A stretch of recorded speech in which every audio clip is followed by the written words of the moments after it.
Olá pessoal, boa noite. Mais um encontro através da rede social, por conta aí da pandemia que a gente continua enfrentando, né?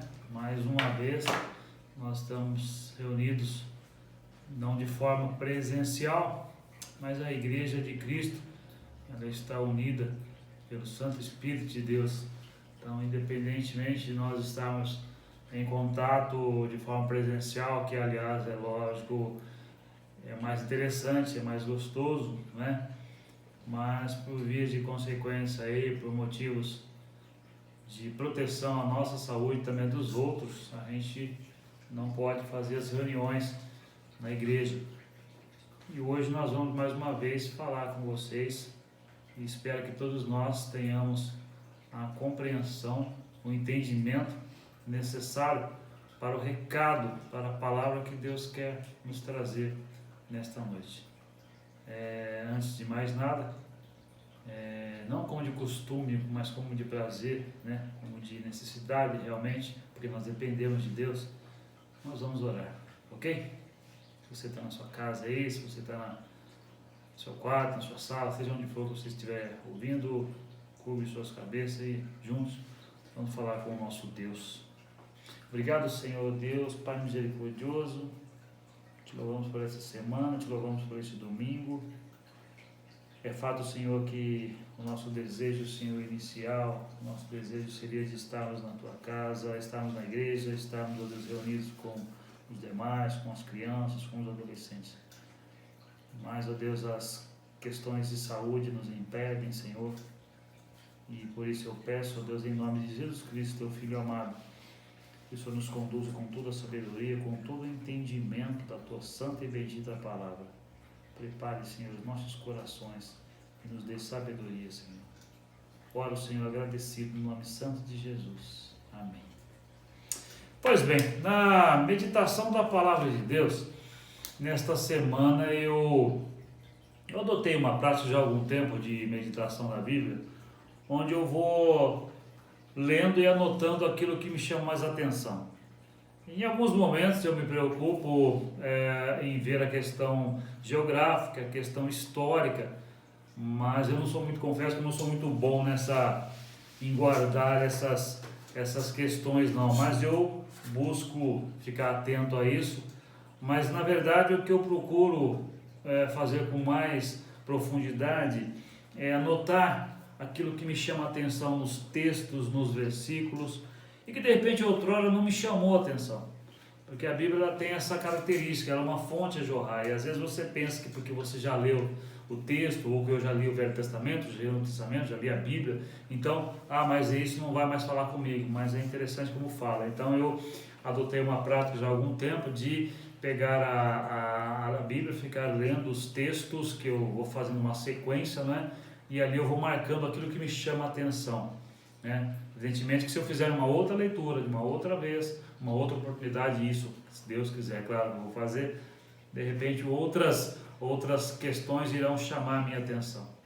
Mas o fato é que eu louvo a Deus, por isso eu agradeço, porque Ele tem me concedido tranquilidade, sabedoria para lidar com todas as situações.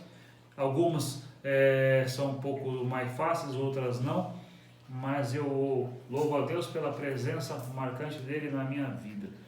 E lendo o Velho Testamento, né, no livro de 2 Crônicas, no capítulo 33, Velho Testamento que às vezes é combatido, né? Algumas pessoas não gostam muito do Velho Testamento, como eu já falei em outras oportunidades, tem pessoas que dizem que o Velho Testamento ele fala muito sobre vingança, ele fala muito sobre sangue, guerra, como se nós não tivéssemos isso nos nossos dias, não é?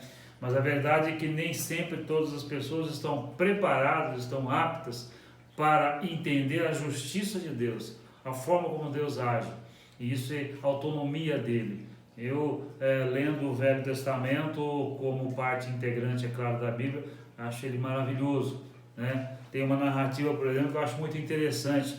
Um dos livros da Bíblia, em alguns livros, fala muito sobre nasceu fulano, viveu tantos anos e morreu, nasceu fulano, esse crânio e por aí vai citando vários nomes, várias genealogias, E em certo momento da minha vida eu ficava me perguntando, mas por que tem isso na Bíblia? Só ficar falando que nasceu, viveu, morreu, o que é natural.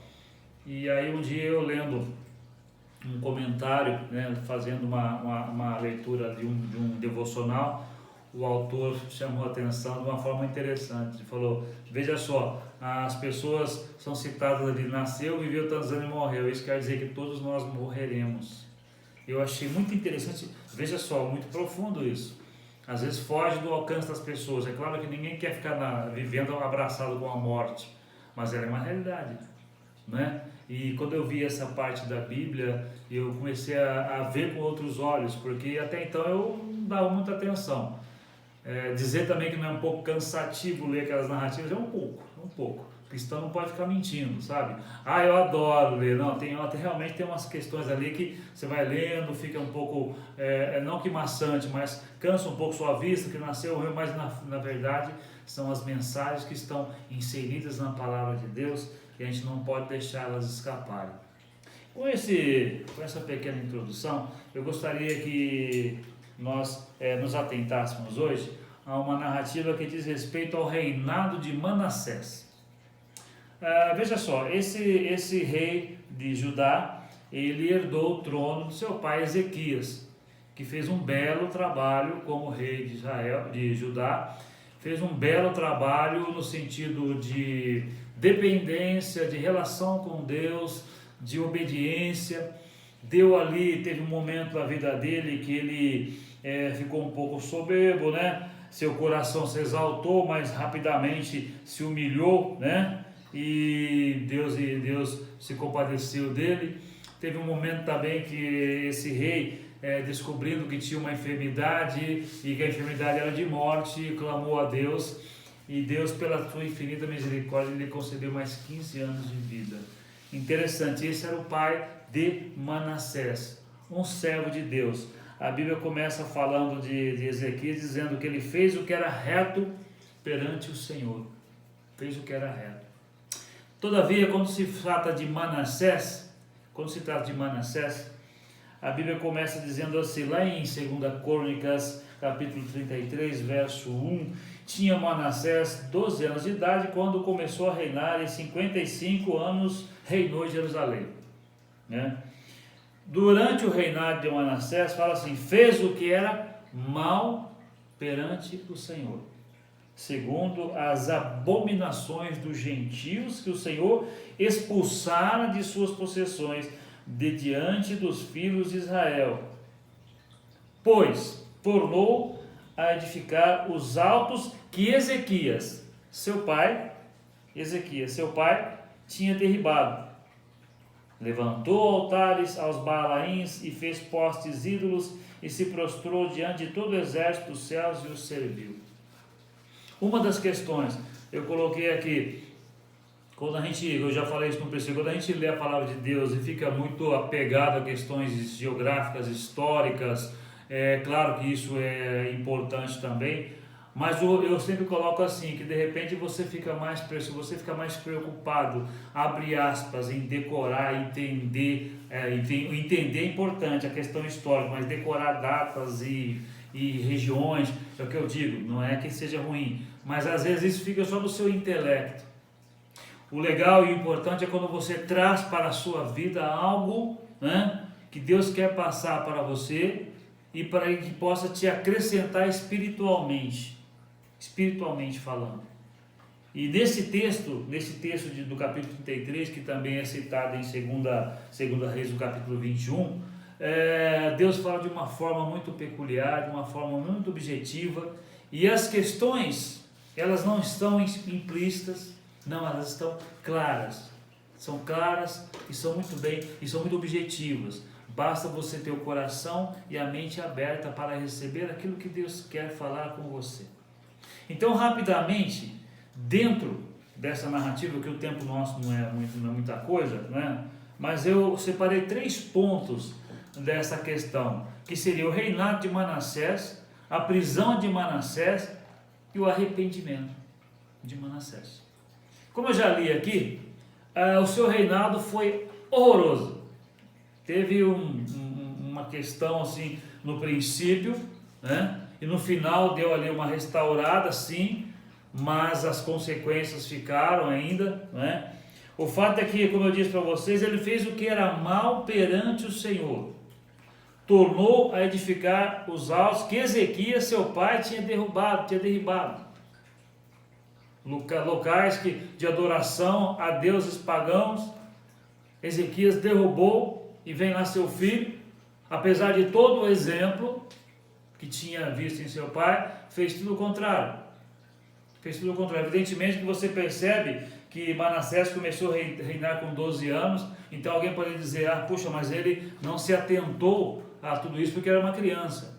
Mas o tempo vai passando e ele tinha a condição de analisar, até porque tinha lá os anciãos, tinha as pessoas que passaram, claro, os escribas que passaram para seu pai fez isso. Olha, isso é assim. Isso é contrário à vontade de Deus. Mas não. No versículo 4 e 5, ele diz: edificou altares na casa do Senhor, edificou altares a todo o exército dos céus. Aqui vale um parênteses. Esta antiga forma de idolatria, está lá em Deuteronômio 4,19, era pecado particular dos assírios babilônios, cuja mentalidade se voltava para a astrologia. Olha em que ele edificou o seu reino. Edificou altares a todo o exército dos céus. É como se parece que vocês percebam assim, esse é o meu ponto de vista, e eu sei que vocês também com certeza concordam. Me desculpe se você que está aí do outro lado, de repente, está consultando os astros para saber o seu futuro. Eu lamento por você. Talvez você não goste do que eu fale isso, talvez você nem queira mais clicar e ver a minha mensagem. Não tem problema. Na verdade, eu estou falando da parte de Deus. E realmente, consultar a astros, né? Ficar atrás de astrologia para saber o seu destino, é um desrespeito. É um abandono completo da fé, é ignorar por completo o que Deus fez por você através de Jesus Cristo na cruz. Então, se você olhar para o tempo, você vai ver que ele fez isso lá há 1000 e poucos anos, quase antes de Cristo, talvez até mais, eu não vi a data exata, me perdoe, mas o fato é que se você pega os dias atuais, as pessoas estão agindo da mesma forma, pecando contra o Senhor. O que é interessante é você ver que não sou eu que estou trazendo isso para a sua vida, sou apenas um mero e humilde instrumento nas mãos de Deus, porque este rei, né, fez o que era mal perante o Senhor, e dentre algumas questões que envolviam essa complexidade de maldade no sentido de administrar, estava isso. Edificou altares a todo o exército dos céus. No versículo 6, veja só, ele não parou. No versículo 6, a Bíblia fala assim: queimou seus filhos como oferta no vale do filho de Inom, adivinhava pelas nuvens, era goreiro. Vamos parar aqui primeiro. Queimou seus filhos como oferta. A Bíblia fala lá em Deuteronômio 12:31, se você quiser procurar na sua Bíblia, diz assim: assim não farás ao Senhor teu Deus, porque tudo o que é abominável ao Senhor e que ele odeia, fizeram eles a seus deuses, pois até seus filhos e suas filhas queimaram no fogo aos seus deuses. Ou seja, Deus odeia, Deus não suporta esse tipo de prática. Ele sacrificou, queimou seus filhos como oferta. Se você pegar os mandamentos, as leis, você começa lá desde de Moisés, você vai passando no livro dos Levíticos, você vai vendo que a instrução de sacrifício era com animais, e aí é um estudo muito mais amplo, né, que fala sobre aspersão, que fala sobre as pessoas sacrificavam, o povo judeu sacrificava os animais como modo de glorificar, de glorificar a Deus, de relação com Deus, modo de purificação de pecado, não é? Mas tudo isso foi abolido. Por quê? Porque Cristo, morrendo na cruz, aboliu. Ele recebeu sobre si tudo isso, tudo, essa questão de sacrificar, os animais. Ele falou, não existe mais nem sangue de bode, nem sangue de carneiro. O sangue de Cristo, o justo, foi derramado na cruz. Mas esse homem chegou a uma situação tão terrível que ele queimou seus filhos como oferta. Claro que não estava ofertando a deuses pagãos ele estava ofertando. E isso Deus abomina. Ele era agoureiro, ele praticava feitiçarias, tratava com necromantes e feiticeiros e prosseguiu em fazer o que era mal perante o Senhor. No versículo 7 fala que ele pôs imagem de escultura do ídolo que tinha feito na casa de Deus. Ou seja, o lugar onde era destinado para adorar a Deus, o Criador dos céus e da terra, o único Deus. O Deus que nós cremos. Ele não criou lá deuses pagãos, criou imagens, aí colocou na casa do Senhor e adorou. Ele tratava com necromantes, ele tratava com feiticeiros. Eu já vi pessoas que estão vivendo na misericórdia de Deus, de repente terem medo de pragas, de maldições, que às vezes uma pessoa, eu não quero citar o grupo aqui, porque vai dar a impressão que eu estou aqui generalizando, mas não é isso, mas já vi pessoas na rua que querem ver a sua mão e falam, não aceito, não quero isso, e ela rouba uma praga para você. E aí você fala, vai que Deus te abençoe. Porque na verdade a sua vida jamais pode estar regida por aquela praga, aquela maldição que aquela pessoa preferiu, porque você está vivendo nas mãos de Deus. Nem tão pouco você vai pedir para aquela pessoa olhar nas suas mãos e ali definir o seu futuro, porque o seu futuro está nas mãos de Deus. Os seus dias foram escritos por Deus, foram determinados por Deus. E esse homem fazia tudo isso, ou como uma molecada fala, pirou na batatinha, Ele fez tudo que era mal perante o Senhor. Ele fez tudo que era errado perante o Senhor. Agora um detalhe, gente, que não podemos deixar escapar aqui. Ele era um rei. Ou seja, ele era uma liderança. Liderança suprema. Não é? O versículo 9 fala assim, olha só, guardem bem isso. O versículo 9 do capítulo 33 diz assim, Manassés, o rei, fez errar a Judá e os moradores de Jerusalém, de maneira que fizeram pior do que as nações que o Senhor tinha destruído de diante dos filhos de Israel. Veja, eles foram piores do que aqueles que Deus tinha destruído, porque eram blasfemos, porque eram idólatras, porque adoravam outros deuses. Eles foram piores do que estes.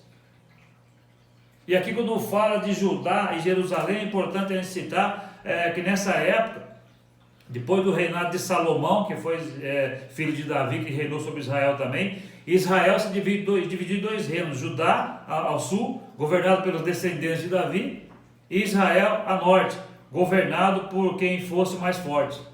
No tempo de Manassés, o rei de Israel já tinha sido destruído pelos assírios, e restava apenas o reino de Judá. Perceba? Só para vocês se localizarem aqui geograficamente e historicamente. Mas o que eu quero chamar a atenção é que o versículo começa dizendo, Manassés fez errar a Judá.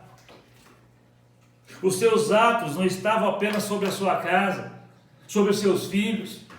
E se você ver na sequência, o seu filho herdou isso também, de certo modo, porque fez o que era mal perante o Senhor também. É que eu falo de consequências. Você vai ver, nós vamos ver no segundo ponto aqui, essa outra questão, rapidamente, mas as consequências dos erros, as pessoas têm que saber ajuizar, têm que saber lidar com isso. Vocês entendem? Nós pedimos perdão a Deus e Ele nos perdoa, mas as consequências nós estamos sabendo lidar com elas. E as consequências do erro de Manassés aqui fizeram com que o povo de Judá, eu vou repetir pela terceira vez, Manassés fez errar a Judá e a Jerusalém. Por quê? Porque ele era o líder máximo. Nós temos que ter essa consciência. Seja no seu trabalho, onde você é um líder. Eu sempre faço questão de citar isso. Você que está me ouvindo aí, se você é chefe, Deus te perdoe. É verdade. Seja um líder. Porque um chefe, ele manda. Um líder, as pessoas seguem. Porque olha os atos, olha as atitudes. Chefe pega a caneta e fala e faz e acabou. O líder não. De qualquer forma, você tem que ter a noção exata daquilo que você faz, seja no seu trabalho, seja na família.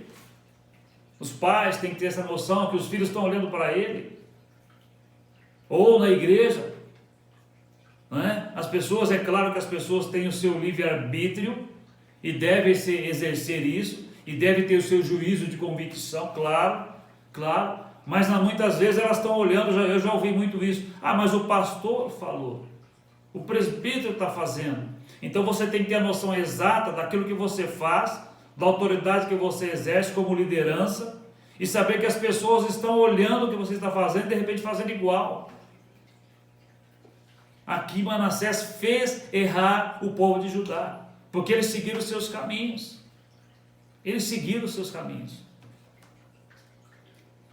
O segundo ponto, a prisão de Manassés.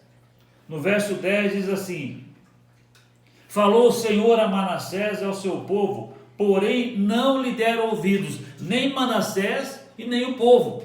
Não quero saber do que Deus está falando, não quero ouvir isso. Quantas vezes eu já ouvi, já me deparei com situações semelhantes. Talvez você já tenha passado por isso também. O importante é que você não odeie as pessoas, não despreze as pessoas por conta disso. Porque o espírito que está agindo nessas pessoas não é de Deus. Vocês entendem? Tem que amar essas pessoas e rogar que Deus tenha misericórdia, que elas possam ter entendimento. Aqui vocês viram, o povo e Manassés não ouviram o Senhor. Não ouviram o Senhor. Não quero saber. Só um parênteses aqui, só rapidamente. Difícil nos dias atuais você não falar de pandemia. Difícil você não falar de enfermidade, você não falar de mortes. Se bem que nós temos que ter a noção exata, nós temos que saber analisar o que está acontecendo. Eu ontem até conversava com uma pessoa da minha família, e já não é a primeira vez que nós conversamos sobre isso. Falei, olha, eu não concordo com esse tipo de noticiário. E eu não estou falando aqui em prol de A ou por B, nem de B, não estou defendendo ninguém, estou dizendo que é assim. Quando você coloca uma foto ou uma imagem de drone de um cemitério com várias valas, subentende para quem está olhando, e tem muitas pessoas que olham aquilo rapidamente, com medo, não quer olhar mais, que você está falando que tudo aquilo é proveniente da enfermidade que está assolando a humanidade. Não é. Morre muitas pessoas todo dia. A verdade é que aumentou, claro que aumentou, mas eu não vejo necessidade desse tipo de postagem, desse tipo de reportagem. Não vejo necessidade. E olha que não estou falando nem em prol de A nem em B. Eu entendo que tem que haver serenidade, né? Serenidade. Mas o fato é que quando você lida com os dias atuais, por isso que eu pedi um parênteses, é difícil você não falar da pandemia, é difícil você não falar das enfermidades. Mas de repente, em meio a isso tudo, Deus está querendo falar com a humanidade, está querendo falar comigo, falar com você. De repente nós endurecemos nosso coração. E Manassés fez isso. E o seu povo fez isso, porque estava olhando para ele. Se o rei está fazendo, é tudo nós, vamos fazer também. E Deus falou e não adiantou nada, não ouviram. O que aconteceu com Manassés? Né? Versículo 11. Pelo que o Senhor trouxe sobre ele os príncipes do exército do rei da Assíria, os quais prenderam Manassés com ganchos, amarraram em cadeias e o levaram à Babilônia. Levaram ele cativo. Levaram ele preso. Então, no versículo 12 fala que ele, Manassés, angustiado, suplicou deveras ao Senhor, seu Deus, e muito se humilhou perante o Deus de seus pais. Eita, aleluia! Agora estamos vendo mudança. Veja, ele estava na prisão, ele estava angustiado, e aí começou a suplicar. Acabou aquele coração endurecido, que no versículo 11 falou, no versículo 11 diz assim: não deu ouvidos a Deus. Acabou. Ele estava preso, estava na angústia, e começou a suplicar. Este humilhou perante Deus. Perante Deus. Eu tenho visto alguns noticiários, eu gosto de ver comentários de pessoas que são formadas e, para tanto, têm capacidade de emitir opinião sobre certos assuntos. De curioso basta eu, de achismo basta o meu, não é? Mas veja só, eu fico olhando, eu fico vendo quando as pessoas estão dizendo que de repente está havendo uma idolatria, até um endeusamento em torno da ciência, né? E alguns outros pontos falam que isso acontece em torno da política, quando idolatram um certo líder, quando idolatram colocam um certo líder como Deus. Eu não estou dizendo nem A nem B, estou dizendo que alguns especialistas discutem sobre isso. Na verdade, nós entendemos, eu oro, irmãos, todos os dias eu oro para que Deus dê sabedoria para os médicos, para os cientistas, para os biólogos, todos que estão aí pesquisando vacinas ou medicações que possam curar essa enfermidade, mas acima de tudo eu coloco, meu Deus, que seja feita a tua vontade, que seja feita a vontade de Deus, no tempo certo de Deus. Então eu me humilho na presença do Senhor. E Manassés, quando ele estava preso, angustiado, ele suplicou e se humilhou na presença de Deus. Se nós pegarmos, irmãos, outras narrativas de pessoas que erraram na Bíblia, se você pegar o rei Davi, quando ele pecou, quando ele desobedeceu a Deus, ele clamou, Senhor, pequei contra ti somente, eu pequei contra ti, Senhor. Ele não está falando de conceitos morais, não está falando do que a família estava comentando, ele está falando, eu pequei contra o Senhor. Ele chorava porque ele via o peso do seu pecado, ele via triste. Pedro, quando andava com Cristo, e Cristo estava sendo conduzido à crucificação, e ele negando a Cristo, até o momento que ele percebeu o que ele estava fazendo, e tudo que Cristo falou se cumpriu, aquela questão do galo cantar 3 vezes, e Pedro chorou amargamente. Sabe quando isso acontece? Quando você se humilha diante de Deus e fala, eu errei. Seja qual for a circunstância, você que está me ouvindo agora, busque a presença de Deus. Não é vergonha, pelo contrário, é privilégio você ter um Deus que se compadece de você, que você pode buscar a presença e falar, Senhor, eu errei, me perdoa. Você se humilhar, colocar de joelho, baixar sua cabeça, falar, não sou digno, Senhor, de erguer a minha cabeça para falar com o Senhor. Mas você está se humilhando perante Deus. E Manassés fez isso. Aquele homem que consultava necromantes, que edificou altares, que fez tudo que era mal perante o Senhor, que chegou a sacrificar seus filhos e filhas, que conduziu o seu povo a erro. Aí eu chamei a atenção na questão da liderança, do líder. Induziu o seu povo, porque o seu povo, ele fez errar o povo de Judá. E Deus mandou que exércitos invadissem, tomassem e levassem ele preso. Ali, na solidão, na angústia daquela prisão, ele clamou a Deus e Deus ouviu. Deus ouviu? Sim. Como eu falei para vocês, agora a gente entra no arrependimento de Manassés. Aliás, esse versículo 13, tá, de Manassés foi o que eu coloquei como base aqui na minha breve meditação. Fez-lhe oração e Deus se tornou favorável para com ele, atendeu-lhe a súplica e o fez voltar para Jerusalém, ao seu reino. Então reconheceu Manassés que o Senhor era Deus. Reconheceu que o Senhor era Deus. Nessa narrativa do versículo 13, nós vemos aqui a misericórdia do Senhor mais uma vez aparecendo. Aliás, é isso que movimenta, digamos assim, não é? É isso que movimenta a relação de Deus para com o homem.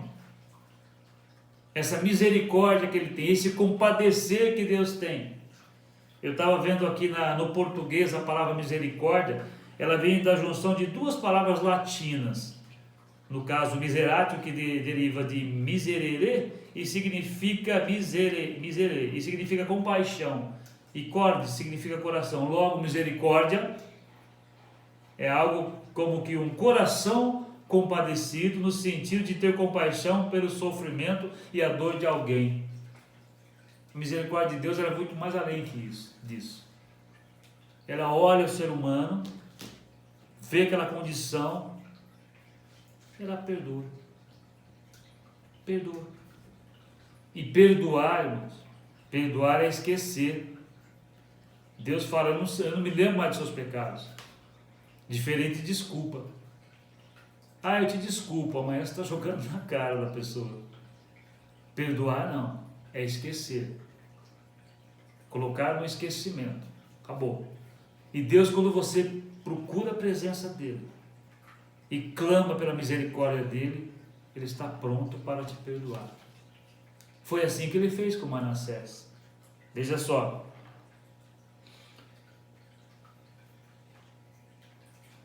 Reconheceu Manassés que o Senhor era Deus. Deus se tornou favorável a ele, volto a repetir, fez oração e Deus se tornou favorável para com ele. Que gostoso quando você restabelece a relação. Você que está aí do outro lado ouvindo. Quantas vezes você já brigou com alguém? Eu já briguei muitas vezes.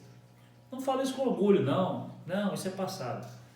E muitas vezes eu tenho que dominar, em nome de Jesus, esse meu lado um pouco explosivo, ou muito, não sei. Mas o fato é que, pela glória, pela misericórdia de Deus, Deus tem me provido essa condição, né? De dominar esse instinto, mas muitas vezes, isso já aconteceu na minha vida, eu discuti com pessoas, e em alguns momentos a briga chegou a vias de fato, isso lá atrás, né? E de repente, quando você vai amadurecendo no sentido espiritual principalmente, você começa a perguntar, o que isso te trouxe? Nada, só tristeza. E é gostoso quando você reconcilia com a pessoa. Você procura aquela pessoa e fala, poxa, eu pequei, eu errei, desculpa. Aliás, me perdoa. Veja, irmãos, como é gostoso quando você se reconcilia com Deus. Imagine então você se reconciliando com Deus. Porque os nossos atos, aquilo que entristece o coração de Deus, nos separa de Deus. E nós ficamos à mercê de um mundo pecaminoso, perigoso. Mas quando você busca a presença de Deus, Ele se torna favorável a você, a mim. E foi o que aconteceu com Manassés. Eu coloquei aqui na minha narrativa, do versículo 14 e 16. Depois disso, edificou o muro de fora da cidade de Davi, a ocidente de Gion, no vale, e a entrada da porta do peixe, abrangendo Ofel, e o levantou muito alto. Também pôs chefes militares em todas as cidades fortificadas de Judá. Tirou da casa do Senhor os deuses estranhos e o ídolo, como também todos os altares que edificara no monte da casa do Senhor e em Jerusalém, e os lançou fora da cidade. Tirou tudo. Veja uma mudança. Veja uma mudança. Eu coloquei aqui mudança após o arrependimento. Arrepender é mudar, é fazer diferente de outrora. É observar o resultado também daquilo que fazemos, nos reflete sobre nossos familiares, amigos, igreja. Lembra que eu falei no começo? Tem um ditado, um jargão popular que fala assim: a mão que bate, esquece, mas o rosto que apanha nem sempre esquece. E às vezes nós de repente, é lógico que é um jargão popular, mas existe uma verdade nisso. Não uma certa, existe uma verdade. De repente, o que falta para nós é observarmos que os nossos erros refletem nas pessoas, como eu falei que refletiu no povo. O líder, o que ele faz reflete naqueles que são seus liderados, na família reflete, na igreja reflete, e nós temos que saber lidar com as consequências disso. Mudar, pedir perdão e mudar, porque mudar, arrepender, é você estar indo no caminho e falar, não vou, você vai converter para cá, convergir para cá, isso é mudar. Não adianta você ver que aquele caminho tem um buraco e você não, continuar andando, não mudou nada. Então nós temos que estar atentos a isso na nossa vida, diariamente, e entender que de repente para uma pessoa que foi vítima sua, não é tão fácil ela conviver com você, mesmo depois da sua mudança. Por isso você tem que orar por ela e rogar a Deus que o coração dela seja tocado, para que ela possa novamente se relacionar com você, seja uma amizade, seja no trabalho, porque às vezes eu acho que pediu perdão a Deus, glória a Deus por isso, mas vai pedir perdão para a pessoa que de repente você ofendeu, não é? É claro que isso parece que foge um pouco do contexto aqui, mas não, tem tudo a ver com a mudança na vida da pessoa, tem a ver também na mudança com a vida daqueles que estão ao lado dela, assim como os erros. Volto a dizer, Manassés fez errar Judá, e as consequências vieram sobre ele e sobre o povo. E aqui nós vemos então, irmãos, os irmãos e amigos, o arrependimento, né? Eu coloquei aqui na minha leitura também.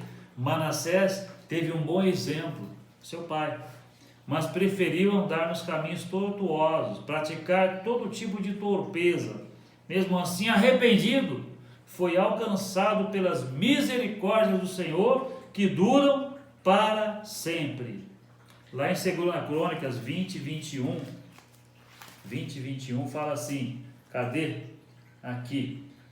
Aconselhou-se com o povo e ordenou cantores para o Senhor, que vestidos de ornamentos sagrados e marchando à frente do exército, louvassem a Deus, dizendo: rendei graças ao Senhor, porque a sua misericórdia dura para sempre. Lá em Jeremias nós lemos que o fato de nós não sermos consumidos é por conta da misericórdia do Senhor. Que não fosse a misericórdia do Senhor, nós já teríamos sido consumidos, porque Ele se compadece de nós. Ele se compadece. Nesse momento da sociedade, nesse momento difícil, e vocês podem ter certeza, eu estava vendo ontem um neurocirurgião falando sobre esse assunto, que, claro, o pós-pandemia vai trazer mudanças sim na sociedade, vai trazer mudanças, porque muitas pessoas estão ficando mais próximas de suas famílias, estão mais preocupados com seus entes, estão vendo o quanto faz falta a presença física da pessoa. De repente a pessoa não valoriza muito aquilo, né? Estar perto do seu pai, da sua mãe, do seu tio, do seu amigo, mas vem uma situação dessa e muda tudo. Então conceitos, espero em Cristo, serão modificados, valores serão transformados. De repente surge aí, né, um novo paradigma, um novo conceito, um novo modelo de família. E espero, como servo de Deus, que esses modelos novos sejam amparados, estejam lançados na presença, estejam lançados sob a vontade de Deus. O que eu espero é que as pessoas possam buscar a presença de Deus, buscar a vontade de Deus. Infelizmente, de outro lado, eu sei que muitas pessoas, como falo, quando digo eu sei, não é porque eu estou aqui prevendo o futuro, não tenho esse dom. Não tenho esse dom. Eu estou falando biblicamente. Lá em Apocalipse, eu ia falar, não precisa procurar, eu pensei que estava na igreja. Lá em Apocalipse, capítulo 16, no verso 9, se eu salvo engano, no versículo, capítulo 16, versículo 9, fala sobre o quarto flagelo. Isso daqui é uma outra questão futura, mas veja só, já pode se aplicar nos dias atuais. Acompanhe comigo o que Deus fala aqui, o que o Espírito Santo ordenou que João, servo de Deus, escrevesse. O quarto anjo derramou a sua taça sobre o sol e foi-lhe dado queimar os homens com fogo. Versículo 9, 16, 9. Com efeito, os homens se queimaram com intenso calor e blasfemaram o nome de Deus, que tem autoridade sobre esses flagelos, e nem se arrependeram para lhe darem glória. O quinto flagelo: derramou o quinto a sua taça sobre o trono da besta, cujo reino se tornou das trevas, e os homens remordiam a língua por causa da dor que sentiam, e blasfemaram o Deus dos céus por causa das suas angústias e das úlceras que sofreu, e não se arrependeram de suas obras. eles remordiam a língua por causa da dor, eles sentiam as angústias das úlceras que eles sofriam, mas não se arrependeram de suas obras. Então não sou eu que estou dizendo, não sou eu que estou profetizando que pessoas não aceitarão a Cristo, não se curvarão à vontade de Deus depois dessa pandemia. Está escrito que a Bíblia diz também que muitos são chamados, mas poucos escolhidos, porque o coração endurece. Quando eu falei de idolatria, de endeusamento da ciência, eu não estou dizendo que não devemos acreditar na ciência, porque se o homem está lá, se ele é dotado de sabedoria, foi Deus quem o deu. Mas eu não posso, como servo de Deus, depositar minha esperança num ponto de vista apenas médico. Eu conheço muitas pessoas que quando foram ao médico, o médico disse, não tem solução para você. E sabe que médicos falaram? Agora é só por Deus. Só por Deus. Eu não vou citar aqui questões que envolvem pessoas da minha família, porque são muito recentes, é muito recente, pode causar talvez uma certa tristeza maior naqueles que me ouvem. Mas quantas vezes você chega eu ouvi isso de uma enfermeira, em certa oportunidade, uma enfermeira, ela falou, quando a ciência para, Deus começa. E eu guardei muito aquilo. Poderia citar para vocês várias situações onde eu era criança na igreja, quem é da São Bíblica já há muito tempo, como eu, sabe? Tínhamos um irmão que sempre que ele podia, ele contava o testemunho dele, foi aos médicos, e o termo que ele falava, ele estava desenganado pelos médicos. E aquilo já havia mais de 15 anos, e ele continuava desenganado, dando glórias a Deus, porque ele estava vivo. Ele estava vivo. Quando minha esposa adoeceu, no ano de 2003, quando foram orar por ela, na minha residência, ela me confidenciou, eu senti que algo, como se tivesse tirado de mim. Eu já contei isso na igreja várias vezes, mas eu quero compartilhar com você que está me ouvindo, talvez nunca ouviu esse fato, uma história. Quando eu fui ao médico para pegar o segundo resultado dos exames, que ela teve um câncer, que teve que tirar todos os vários órgãos para poder combater aquela enfermidade, o médico falou para mim, melhor notícia impossível, não deu mais nada. E fez todo o tratamento que teve que fazer, hoje já não faz mais, há muitos anos, porque cessou. Mas o que ficou guardado no meu coração foi quando eu olhei para a cara do primeiro médico, o rosto assustado dele, passando a notícia para nós, e quando foi feita a oração, ela sentiu aquilo saindo de dentro dela. Poder de Deus. Poder de Deus. Então, infelizmente, irmãos, eu estou apenas narrando essas pessoas, me perdoe se de repente a emoção vem, porque a gente lembra, mas eu estou narrando isso para vocês, porque infelizmente eu sei que muitas pessoas, mesmo diante dessa pandemia, mesmo diante da dificuldade que estamos enfrentando, mesmo diante do choque econômico que no nosso Brasil vai passar, e vai passar mesmo, e não é só o Brasil que vai passar, é a humanidade por si, de forma geral, uns mais, outros menos, vai daquilo que você, da sua consistência financeira, não é? Econômica, mas infelizmente, mesmo diante de todas as circunstâncias, e vendo pessoas padecendo, mas no momento mais de 15 mil mortes no Brasil, e vai ter mais, infelizmente, mesmo assim, muitos endurecerão o coração, muitos endurecerão o seu coração. Você que está me ouvindo, não faça isso não. Eu usei esse exemplo de Manassés porque eu achei muito profundo, eu achei muito cotidiano, digamos assim, porque ele fez todo tipo de torpeza, cometeu todo tipo de torpeza, mas se arrependeu, buscou a presença de Deus, e Deus teve misericórdia dele, e Deus tem misericórdia de você, assim como teve de mim, e de muitos outros irmãos que eu conheço. Ele quer transformar a sua vida, e Ele pode transformar a sua vida. Por isso, pense nesse sentido. Alguém pode chegar no seu ouvido e falar, você não tem mais solução. Tem sim. Alguém pode chegar em você e vai falar, você fez isso, você não tem mais jeito. Para Deus você tem. Para Deus você tem. Não coloque a sua esperança nas pessoas, coloque naquilo que Deus tem para você. Isso é uma prova clara. Se você ler a narrativa depois, infelizmente o filho dele também andou em caminhos tortuosos. Se você ver no livro de Reis, que fala o mesmo assunto, realmente o que ele fez, derramou muito sangue, teve consequências gravíssimas. Teve consequências sim, mas ele se arrependeu. As consequências, infelizmente, atingiram o reinado posterior, sim, mas aqueles atos ele se arrependeu. Assim como Davi se arrependeu. Assim como Jonas se arrependeu quando não foi pregar para Nínive, quando Deus mandou.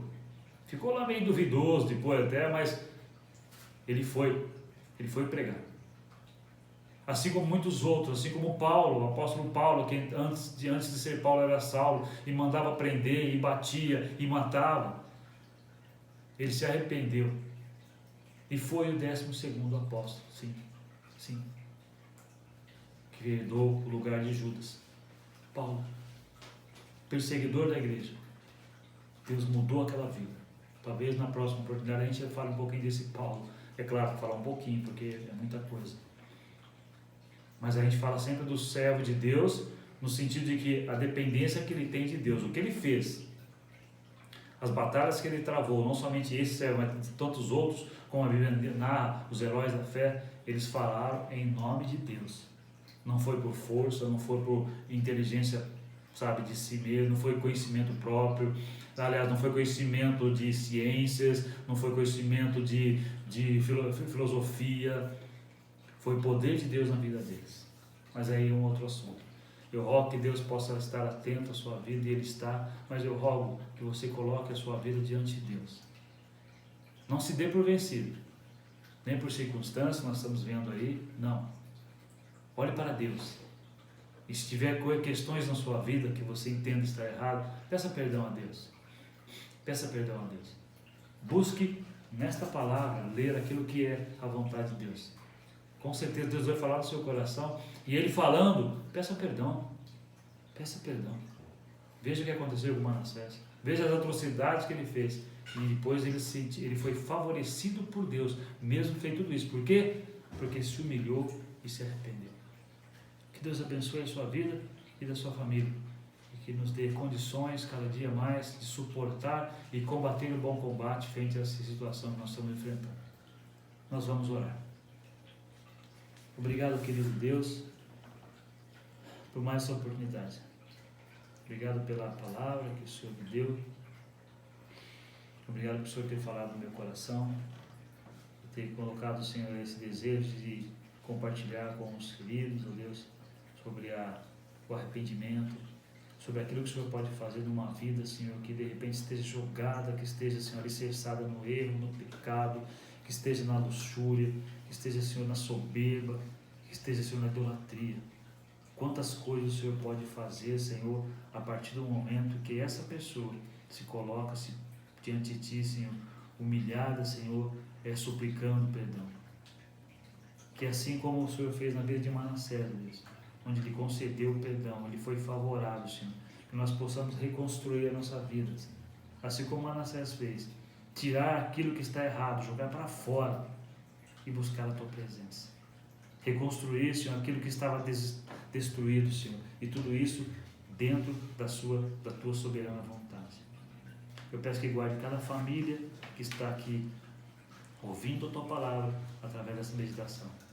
Que o Senhor guarde, Senhor, os nossos profissionais de saúde, Senhor, médicos, enfermeiros, auxiliares, atendentes, Deus, que estão trabalhando nos hospitais diuturnamente, se arriscando, Senhor, em prol do próximo.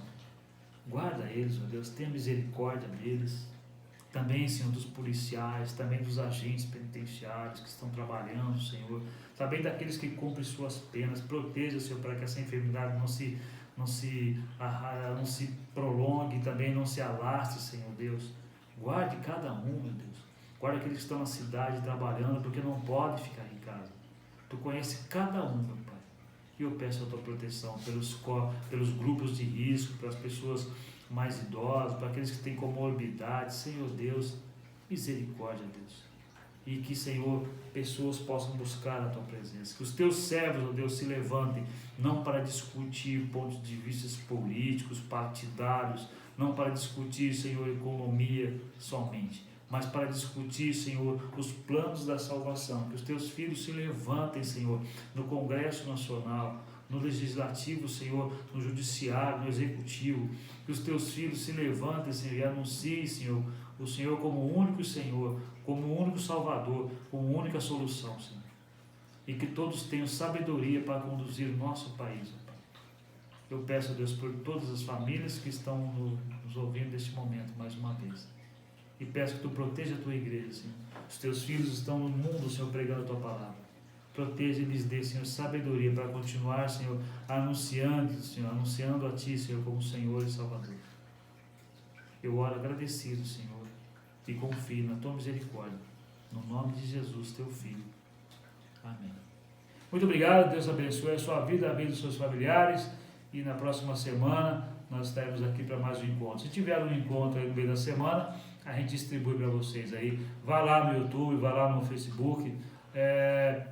Como eu já falei para vocês, não é a intenção de querer ser um influencer, não, é que realmente a gente deseja que a palavra de Deus seja anunciada. Então, mande para os seus amigos, mande o link lá, mande o link para os seus amigos para eles buscarem lá, e assim a palavra de Deus vai se multiplicar diante das pessoas, porque é o único caminho, gente, a única solução que nós temos é buscar a presença, o único e mais sólido caminho. Olhem para os cientistas, é claro, olhem para os médicos, mas olhem para Deus. Que Deus abençoe a sua vida. Amém.